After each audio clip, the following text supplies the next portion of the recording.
there's an old story that's been around for a couple thousand years in a book called the Bible. And here's this guy, well, this lady, and she allegedly was sleeping around, committed a sin called adultery. And there's a bunch of guys there ready to pick up some rocks, and they're going to throw rocks at her until she dies. Hard enough, and enough of them in enough places that they're going to stone her to death. Okay. And this guy named Jesus comes by and he says, "Oh, hold on a minute, guys. Hold up for a second." He said something to the effect of, whoever hasn't committed any sin, go ahead and chuck that first rock, cast the first stone. And pretty soon they dropped the rocks and they walked away. Okay. And what I think that he was saying, that Jesus was saying in this moment was, hey, stop condemning and take a look at yourself.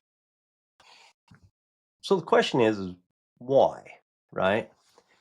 And here's some of the reasons. So the consequences of condemnation, okay, really, like we said earlier, the condemner, if I'm the one that's condemning somebody, if I'm the one that's bad mouthing somebody for what they've done, I get a little bit of a short term boost. I feel a little bit better.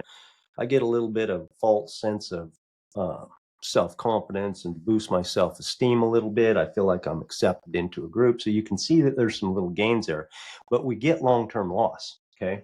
We feel better for a little while, but we don't make permanent gains on how we believe about ourselves, because we know internally, our mind knows that the way to build ourselves up is not by taking somebody else down.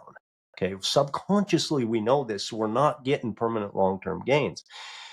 The other side of this is the condemned, not the condemner, the condemned, okay, whoever this is, in this case the horse vet, they deal with the influence, right? What they do is their responsibility, but we influence them by doing this condemnation. In the case of the horse veterinarian, the guy I know here in Las Vegas, he's been missing now for about 10 days, and he may have committed suicide. So the condemned, is basically has the influence of the condemnation. Okay. So really the bottom line here is on condemning, there's no long-term positive gain, period. End of story.